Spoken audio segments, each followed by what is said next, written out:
Orange juice. Ito ay plain orange juice talaga. Kasi, season ng orange dito. Kaya, hindi na muna ako mag-sugar cane juice. Ito muna ngayon habang meron pang orange. Yan. Ito yung juicer ni ate. And talagang plain talaga na orange juice siya.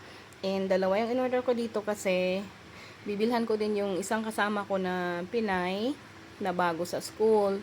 Meron nang silang hinire na isang Pilipina na na bago sa school. Siya pa lang yung Pilipina na kasama ko doon. Kasi mag-isa ko pa lang dati. Ngayon meron na akong kasama. Iba't ibang nationality kasi, may Australian, may African, may British, may Canadian. Yan. Yan na siya. Yung iba, pinapalagyan nila ng asukal, pero ako hindi. Kasi sayang naman. Yan. Kulang yon, kaya kailangan niyang mag-juicer pa.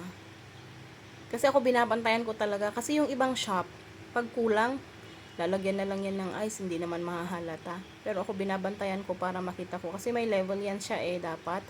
And this is $1. Yung isa, $1 siya. Dito kasi, mas ginagamit ang dolyar kaysa real. Yung sarili nilang pera. Kaya dalawang currency dito. Pag nasa border ka naman, pwede din yung currency ng kalapit bansa na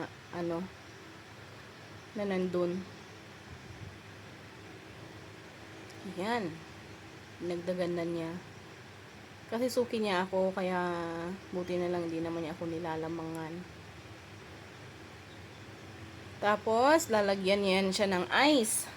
So, magiging inumin ko na ito buong hapon Kasi hindi naman ito yung iniinom ko lang. Umiinom pa rin ako ng tubig. Kaya Pero masarap. Tingnan mo yung nilagay nila sa taas. Ang ganda din, di ba? Natutuwa ako kasi masarap po ito.